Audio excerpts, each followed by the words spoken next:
السلام علیکم دوستوں and welcome to the storytellers. آج کی کہانیاں ان لوگوں کے لیے ہیں جنہیں کیمپنگ کا شوق ہے، لیکن کیا آپ نے کبھی سوچا ہے کہ کیمپنگ کرتے وقت اگر آپ کو کچھ نظر آ جائے رات کے وقت جو آپ کو زندگی بھر یاد رہے تو کیسا ہوگا؟ تو چلتے ہیں آج کی کہانیوں کی طرف بنا دیر کیے۔ میرا نام علی ہے۔ میں اور میرے دوست بچپن سے ایڈونچر کے شوقین تھے۔ ہر چھٹی پر ہم کہیں نہ کہیں کیمپنگ کا پلان بنا لیتے تھے، کبھی ماؤنٹینز، کبھی لیک سائڈ۔ اس دفعہ ہم نے سوچا کہ کیوں نہ کسی ایسی جگہ چلیں جہاں لوگ کم جاتے ہوں تاکہ تھوڑا تھرل بھی ملے۔ تبھی کسی نے ایک پرانی جگہ کا ذکر کیا جہاں سے ایک دریا گزرتا تھا۔ کہتے تھے کہ رات کے وقت وہاں عجیب چیزیں دکھائی دیتی ہیں، اور بس ہم نے سوچا ہم وہیں جائیں گے اور تیاری کر کے وہاں پہنچ گئے، اور وہیں سے ہماری کہانی شروع ہوتی ہے۔ ایک سردی کی رات تھی، چاند کی ہلکی ہلکی سی روشنی پیڑوں کے پتوں سے گزر کر زمین پر گر رہی تھی۔ ہوا بھی تیز چل رہی تھی اور پتے ہل رہے تھے، اور دور سے دریا کی لہریں ہلکی ہلکی آواز کر رہی تھیں۔ میں اور میرے دوست احمد، وسیم اور فہد اس سنسان جگہ پر پہنچے تھے جہاں سے ایک پرانا دریا بہتا تھا۔ یہ جگہ آس پاس کافی مشہور تھی، لیکن لوگ رات کو یہاں کم ہی جاتے تھے۔ ہم سب تھرل کے شوقین تھے، اس لیے ہم نے ڈیسائیڈ کیا کہ یہیں کیمپنگ کرتے ہیں۔ دن کے وقت سب کچھ نارمل رہا، دریا کا پانی چمک رہا تھا، پیڑوں کی ہوا سکون دے رہی تھی۔ لیکن جیسے ہی رات ہوئی سب کچھ بدل گیا۔ ہوا میں ایک ٹھنڈک اور خاموشی گھل گئی تھی۔ دریا کی لہریں بھی کچھ عجیب سی سرگوشی کر رہی تھیں۔ ہم نے آگ جلائی، کھانے پینے کی چیزیں نکالیں، اور وسیم نے ہنس کر بولا کہ یار کوئی بھوت والی کہانی سنائیں۔ احمد نے فوراً بولا کہ ہاں چلو میں سناتا ہوں۔ سب ہنس رہے تھے، باتیں کر رہے تھے، لیکن میرا دل کچھ اور کہہ رہا تھا۔ مجھے لگ رہا تھا جیسے جنگل کے کسی کونے سے کوئی ہمیں دیکھ رہا ہو۔ میں انہی سوچوں میں گم تھا۔ فہد نے مجھ سے پوچھا کہ ارے علی کہاں کھو گئے؟ میں نے ہلکی سی مسکراہٹ کے ساتھ کہا کچھ نہیں، بس لگتا ہے یہاں زیادہ دیر ہمیں نہیں رکنا چاہیے۔ انہوں نے ہنس کر میرا مذاق اڑایا اور بات بدل دی۔ رات کافی ہو گئی تھی، سب نے اپنے اپنے کیمپ میں جا کر سونے کا فیصلہ کیا۔ مجھے نیند نہیں آ رہی تھی، ہر طرف اتنی خاموشی تھی کہ اپنی سانسوں کی بھی آواز بھاری لگ رہی تھی۔ تبھی مجھے باہر سے قدموں کی آواز سنائی دی۔ پہلے لگا کوئی جانور ہوگا، لیکن قدموں کی آواز رک نہیں رہی تھی، دھیرے دھیرے اور قریب آ رہی تھی۔ میں نے ڈر کے باوجود تھوڑا سا ٹینٹ کی زپ کھولی اور باہر جھانکا۔ میرا دل ایک دم سے تیز دھڑکنے لگا۔ دریا کے پاس ایک پرانی کشتی دکھ رہی تھی، ہلکے پانی کے جھٹکوں کے ساتھ وہ ہل رہی تھی۔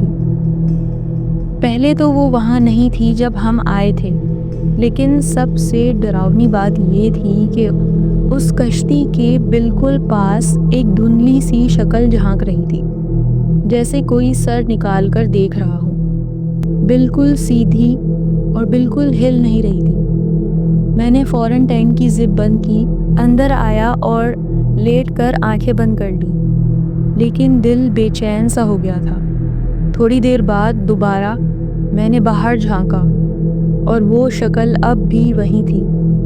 اب ایسا لگ رہا تھا جیسے وہ مجھے ہی دیکھ رہی ہوں۔ میں نے جلدی سے احمد کو جگایا جو میرے ساتھ ہی ٹینٹ میں سو رہا تھا۔ احمد اٹھو، کچھ عجیب ہو رہا ہے۔ وہ نیند میں بولا کیا ہوا یار؟ میں نے کہا دریا کے پاس کوئی ہے، مجھے لگتا ہے ہمیں یہاں سے نکلنا چاہیے۔ احمد نے نیند میں بولا تیرا وہم ہے یار علی، سو جا، صبح دیکھیں گے۔ اور وہ دوبارہ سو گیا، لیکن میں سو نہیں سکا۔ دل کہہ رہا تھا کچھ تو غلط ہے۔ میں نے ہمت کی اور ٹینٹ کے باہر نکل گیا۔ ہوا اب اور بھی تیز تھی، ٹھنڈ لگ رہی تھی، پیڑوں کے پتے ایک عجیب سی سرسراہٹ کر رہے تھے۔ میں دھیرے دھیرے دریا کے پاس چلنے لگا۔ ہر قدم کے ساتھ لگ رہا تھا جیسے کوئی مجھے اپنی طرف کھینچ رہا ہو۔ جب میں کشتی کے پاس پہنچا تو سب کچھ ایک دم سے خاموش ہو گیا۔ ہوا بھی رک گئی، پیڑوں کی آواز بھی بند، دریا کی لہریں بھی بند۔ مجھے لگا وقت تھم گیا ہو۔ پھر کشتی کے پیچھے سے ایک عورت نکلی، لمبی سفید چادر میں لپٹی ہوئی۔ میرا جسم جم گیا تھا۔ اس کا چہرہ دھندلا تھا لیکن اس کی آنکھیں جیسے اندھیرے میں جل رہی ہوں۔ میں نے ہمت کر کے پوچھا، تم کون ہو؟ یہاں کیا کر رہی ہو؟ اس نے کچھ نہیں کہا، صرف ہاتھ سے کشتی کی طرف اشارہ کیا۔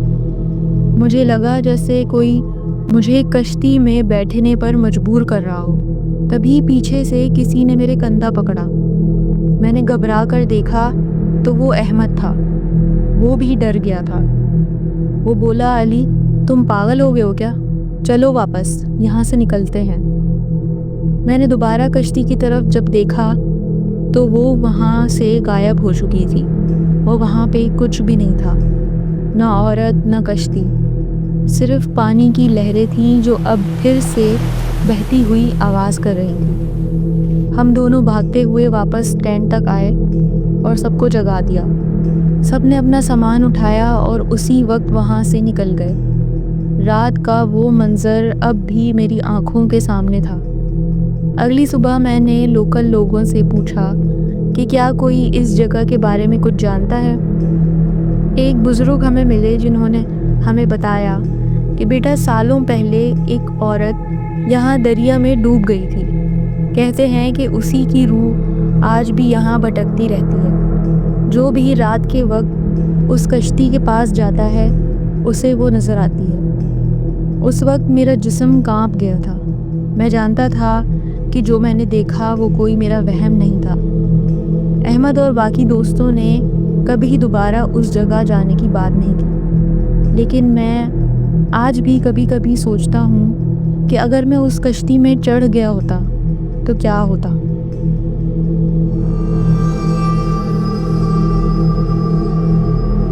میرے بچپن کے دنوں کی بات ہے۔ ہر سال اکتوبر کے مہینے میں ہماری فیملی کا ایک ٹریڈیشن ہوتا تھا۔ ہم سب مل کر ایوبیہ یا کاغان ویلی کی طرف چھوٹی سی فیملی ٹرپ پہ جاتے تھے۔ ٹھنڈ کا موسم ہوتا، سرد ہوائیں چلتی اور ہر جگہ پیڑوں کے پتے زرد ہو رہے ہوتے۔ میرے ماموں سلیم کا وہاں 4 کنال کا ایک پرانا زمین کا حصہ تھا، جہاں ان کا ایک پرانا سا لیکن مضبوط گھر بنا ہوا تھا۔ گھر بہت بڑا تھا، 5 بیڈ رومز اور 3 باتھ روم کے ساتھ۔ 2 رومز ہم بچوں کے لیے تھے، اور ایک میں اور میرا بھائی، اور دوسرے میں ہمارے 3 کزنز۔ باقی کمرے ہمارے پیرنٹس کے لیے تھے۔ ماموں سلیم شکار کے شوقین تھے۔ کبھی کبھی صبح صبح بندوق لے کر جنگل کی طرف چلے جاتے تھے، پر زیادہ تر وقت وہ مچھلی پکڑنا یا جنگل میں آرام سے بیٹھنا پسند کرتے تھے۔ ان کے گھر کے پیچھے ایک چھوٹی سی پہاڑی اور اس کے آگے گھنا جنگل تھا۔ ماموں نے کچھ درختوں پر لال پینٹ سے باؤنڈری مارک کی ہوئی تھی کہ اس سے آگے ان کا ایریا ختم ہو جاتا تھا۔ اس کے بعد صرف جنگل ہی جنگل تھا، جہاں آس پاس کوئی گھر نہیں تھا۔ ایک دن دوپہر کے کھانے پر ہم سب بیٹھے تھے جب ہم بچوں نے ایک آئیڈیا سوچا کہ رات کو جنگل میں کیمپنگ کرتے ہیں، ٹینٹ لگاتے ہیں، آگ جلاتے ہیں اور مزے کرتے ہیں۔ ہم سب بہت ایکسائٹڈ تھے۔ ابو نے منع نہیں کیا، بس کہا کہ دور مت جانا اور فلیش لائٹ ضرور لے کے جانا۔ ہماری امیوں کو یہ بات تو پسند نہیں آئی، لیکن ہماری ضد کی وجہ سے وہ بھی چپ ہو گئے۔ شام ہونے سے پہلے ماموں اور میرے والد ہم چاروں کو لے کر جنگل کے اندر گئے۔ میری بہن اور میری کزن ہمارے ساتھ نہیں آئی تھی۔ صرف ہم 4 لڑکے ہی ساتھ آئے تھے۔ ہمارے ساتھ ایک بڑا ٹینٹ تھا اور کچھ سلیپنگ بیگس۔ جب ہم جنگل کے بیچ ایک چھوٹی سی کھلی جگہ پر پہنچے جہاں زمین پر ہلکی ہلکی ہریالی تھی، ماموں نے کہا کہ یہ جگہ ٹھیک رہے گی، یہاں پہلے بھی ہم کیمپنگ کر چکے ہیں۔ ہم سب نے مل کر ٹینٹ لگایا۔ ٹھنڈ کا موسم تھا لیکن موسم سہانا لگ رہا تھا۔ جب سب سیٹ ہو گیا تو ہم گھر لوٹ آئے، ڈنر کیا اور پھر واپس ٹینٹ میں جانے کے لیے نکل گئے۔ ہر ایک کے ہاتھ میں فلیش لائٹ تھی اور میں اپنے ساتھ لوڈو بھی لے گیا تھا ٹائم پاس کے لیے۔ رات اندھیری تھی اور آسمان پر چاند بادلوں میں چھپ چھپ کر نکل رہا تھا۔ جنگل سے ہلکی ہلکی ہوا چل رہی تھی۔ جب ہم ٹینٹ میں گھسے تو اندر اندھیرا تھا۔ ہم نے فلیش لائٹس اپنے ارد گرد رکھ لی روشنی کے لیے۔ ہم سب بہت ایکسائٹڈ تھے۔ ہم نے لوڈو کھیلنا شروع کر دیا۔ ہنسی مذاق چل رہا تھا اور سب لوگ بہت خوش تھے۔ اچانک دور سے ایک عورت کی چیخ سنائی دی۔ ہم سب ایک دم چپ ہو گئے۔ چیخ کمزور سی تھی، جیسے کوئی دور سے چلا رہا ہو۔ میرے کزن نے ہلکا سا مذاق میں کہا کہ یار یہ تو لومڑی کی آواز ہوتی ہے۔ ہم نے ہنس کر اگنور کر دیا اور اپنا گیم جاری رکھا۔ لیکن کچھ دیر بعد پھر سے وہی چیخ سنائی دی، اس دفعہ پہلے سے زیادہ زور سے۔ اب لگ رہا تھا کہ آواز بہت پاس سے آئی ہے۔ سب کے چہرے پر خوف چھا گیا تھا۔ میں نے دھیرے سے کہا، فلیش لائٹ بند کر دو سب۔ سب نے لائٹس بند کر دیں اور ہم اپنے سلیپنگ بیگز میں گھس گئے۔ باہر سے صرف ہوا کے جھونکے اور پیڑوں کے پتوں کی آواز سنائی دے رہی تھی۔ کسی میں ہمت نہیں تھی بھاگنے کی۔ پھر کچھ سیکنڈ بعد ہم سب نے سنی کسی کے قدموں کی آواز، جیسے کوئی تیز تیز چل کر ہمارے ٹینٹ کے پاس آ رہا ہو۔ ہر قدم کے ساتھ پتے کرچ کرچ کر رہے تھے۔ ہم سب کی سانسیں رک گئیں۔ قدموں کی آواز بالکل ٹینٹ کے باہر رک گئی اور اس کے بعد ایک زوردار چیخ سنائی دی، ایسی چیخ کہ دل کانپ گیا، اور اسی کے ساتھ ٹینٹ زور سے ہلا، جیسے کوئی باہر سے اسے زور زور سے ہلا رہا۔ ہم سب چیخنے لگے، بھاگو بھاگو۔ میں نے ٹینٹ کی زپ کھولی اور ہم سب فلیش لائٹ لے کر جنگل کی طرف بھاگ گئے۔ پتوں پہ دوڑتے ہوئے ہم صرف چلاتے جا رہے تھے اور امی ابو کو آواز دے رہے تھے۔ جب ہم گھر پہنچے، سب لوگ ہماری آواز سن کر باہر آ گئے تھے۔ ہم سب کا بری طرح پسینہ نکل گیا تھا اور سب کے منہ ڈر کے مارے سفید ہو گئے تھے۔ جب ہم نے انہیں بتایا کہ کیا ہوا تو سب سن کے وہ لوگ شاک ہو گئے۔ ماموں اور میرے ابو گن لے کر جنگل کی طرف گئے، لیکن وہاں کوئی نہیں تھا۔ اگلے دن صبح جب ہم وہاں واپس گئے اپنا ٹینٹ اٹھانے، تو زمین پر کچھ پیروں کے نشان تھے، ننگے پیروں کے، لیکن ان کا رخ جنگل کے اندر کی طرف تھا، گھر کی طرف نہیں۔ اس دن کے بعد ہم نے کبھی وہاں کیمپنگ نہیں کی۔ جب رات ہوتی اور ہوا تیز چلتی تو لگتا تھا کہ جنگل سے وہی چیخ دوبارہ سنائی دے رہی ہے۔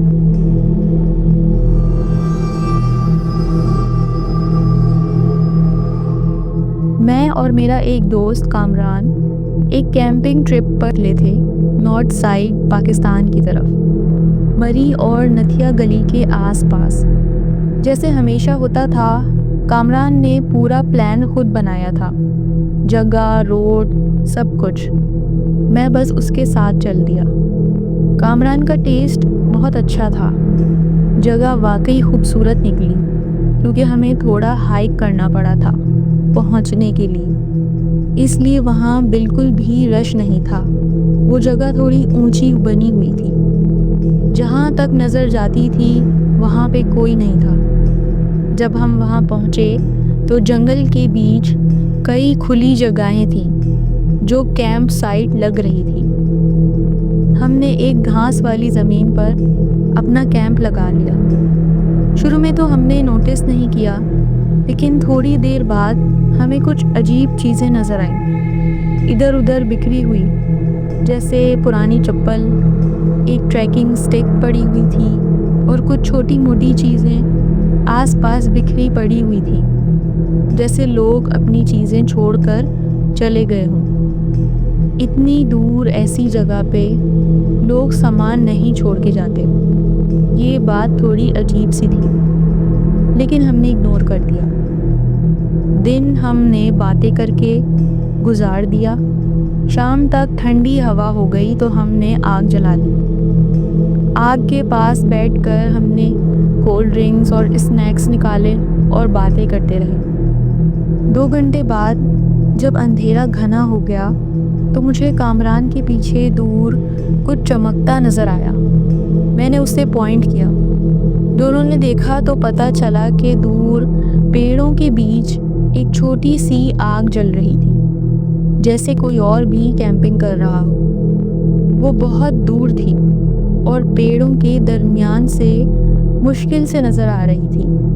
اگر چاند کی روشنی ہوتی اور جنگل میں اتنا اندھیرا نہ ہوتا تو ہم کبھی بھی وہ روشنی نوٹس نہ کرتے۔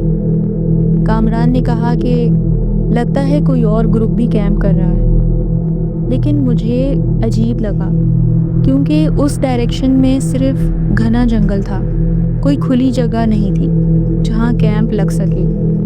میں نے سوچا شاید وہ لوگ اکیلا رہنا چاہتے ہوں، اور ہم نے بات ختم کر دی۔ تھوڑی دیر بعد ہم نے اسنیکس اور کولڈ ڈرنک ختم کی اور مزے سے باتیں کرتے کرتے سونے چلے گئے۔ لگ بھگ آدھی رات کے قریب میری آنکھ کھلی۔ میں نے سونے سے پہلے تھوڑی زیادہ ہی کولڈ ڈرنک پی لی تھی۔ مجھے ضرورت محسوس ہوئی تو میں ٹینٹ کی چین کھول کر باہر نکلا۔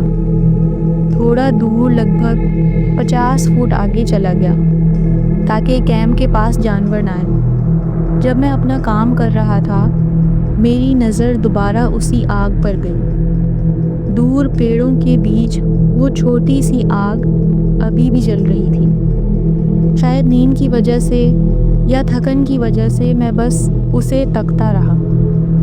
پھر میری آنکھیں اندھیرے میں ایڈجسٹ ہونے لگیں اور میں نے وہاں کچھ اور دیکھا۔ اس آگ اور میرے درمیان کچھ سائے نظر آئے۔ پہلے لگا پیڑ ہیں، لیکن پھر محسوس ہوا کہ وہ انسانی سائے ہیں۔ میں شوق میں رک گیا، خود کو سمجھایا کہ یہ اندھیرے کا اثر ہے، لیکن جیسے جیسے میں غور سے دیکھتا گیا وہ سائے اور بڑھتے گئے۔